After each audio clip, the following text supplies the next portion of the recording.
My name is Mike Bernard. I'm the president of Havis, and I'd like to thank Congressman Fitzpatrick for joining us today. Real quickly, a little bit about Havis and what we do. We're a manufacturing company that makes mounting and docking accessories for inside police, public safety, fire vehicles, and any real mobile applications for mobile computing and the mobile workforce. Basically what we do and what's important about what we do is making sure that we manufacture mounting products and docking products which are comfortable to use for the user of the vehicle. A lot of our police departments are using the vehicles while they're out on the road, while they're out on patrol, so that the controls need to be easy and within reach, and make sure it's comfortable for them to use, and really most importantly, making sure that the products we manufacture are safe. A lot of these vehicles are in high pursuit and high-speed pursuits and so forth, and it needs to be safe and tested so when officers, in the event of an accident, that everything that's mounted in the vehicle stays mounted in the vehicle.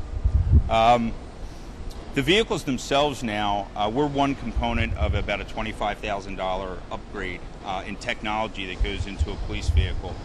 And we basically do equipment for departments both locally here in District 8. Some of the vehicles behind me are ones that we've done the installations for, but we also manufacture componentry here that goes all around the country to Pennsylvania State Police, New York, Chicago, and Los Angeles. We're also working on some global opportunities where we have opportunities in Brazil, Mexico.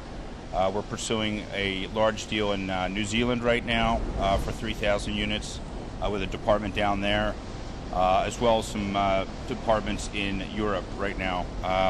And we're a supplier to Dell and Panasonic. A little about the company real quick is it's a family-owned business. My brother and I run the business.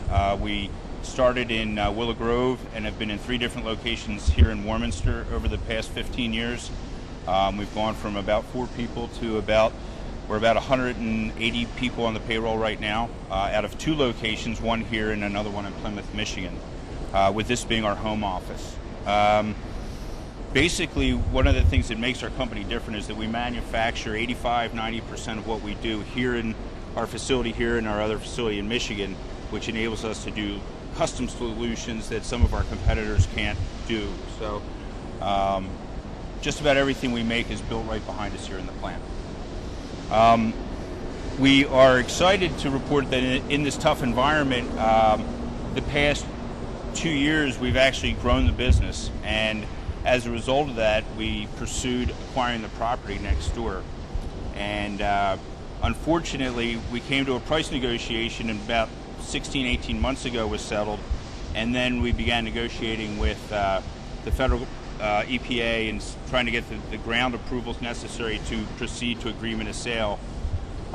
We finally got that done.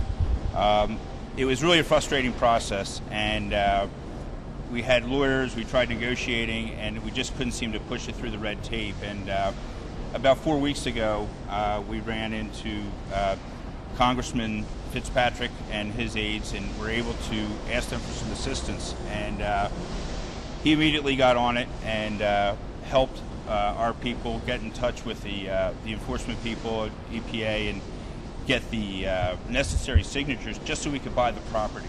So I'd like to thank Congressman Fitzpatrick for helping Havis. We foresee an opportunity to build next door where we can add perhaps another 20 to 30 jobs here on our facility, doing more manufacturing. We're looking at some injection molding processes that we can add to enhance our manufacturing capability. Thank you. Thank you. Thanks, Mike. Appreciate that. Okay. Thank you, Mike. That's a great speech you just gave. Did you hear it? Why don't you guys come on up? Come a little closer here. Mike, first I want to thank you for inviting us here today. I want to thank you for giving my office the opportunity to assist Havis in the dilemma and the little speed bump or road bump that you had in getting EPA and Department of Justice approval so that you can expand. I got to say that this is really exciting to see a manufacturing operation in Pennsylvania District 8 that is doing outstanding and growing for the future.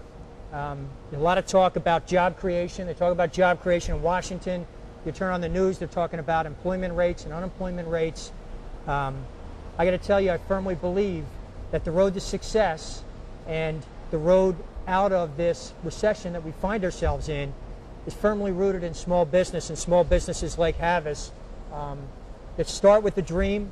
It starts simple, as Havis did in 1980 with 4 employees in a garage right down the road here off of Davisville Road, I guess is where you start in Willow Grove, to a company that 30 years later employs about 200 people in 2 locations, most of them here in Bucks County, and a business that not just employs people in our community, but frankly, you're keeping safe the law enforcement officials in our community, on the state highways and across the country that keep our nation's communities secure.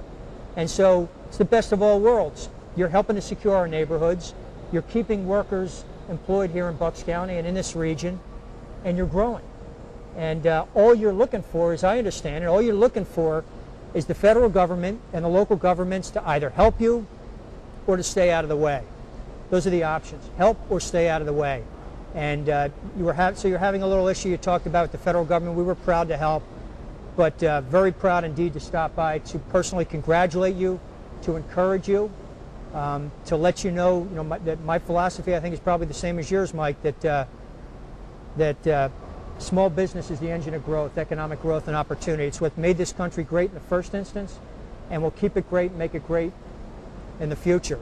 I want to take this opportunity to talk very briefly about an idea that is going to find its way into legislation in the United States Congress. It's legislation that was not hatched or dreamed up in Washington. It was had its genesis in small business here in the community. The idea that if you want to get businesses hiring again, you've got to give them incentives and reduce regulation. So, well, on the one hand, we're happy to work with EPA and Department of Justice so that you can expand next door. But what we're proposing is that for every American small business that will create a job, we want to provide a $1,000 tax credit for every job created, because again, we've got to get people back to work. That's job number one, is getting Americans back to work. It's a simple idea. It was born in small business, and we're going to take it down to Washington. We're going to call it Hire Just One. If we could get businesses like yours, and of course you'll probably here at Havis hire many, but many small businesses, if they would just release some capital, have some confidence, and hire just one person, person after person after person, small business after small business, we're going to get this economy moving again. We're going to get people back to work. We're going to broaden the base and raise the revenue of the federal government so we can get the fiscal house of the federal government back in order. So, again, just to sum up, I want to say thanks for what you do here in Warminster Township. Congratulations on your success. Thanks for letting us play a small role in it. And to any folks out there that have a representative that might consider co-sponsoring Hire Just One, have them get in touch with our office, because by providing tax credits to job creators like Mike Burnett and his brother Joe and Havis here in Bucks County, we're gonna get this country back to work. Great. Thanks, Mike. Thank you very much. Okay. We appreciate your help. Thanks, guys. Appreciate it. All right, man. Thank you. Thanks.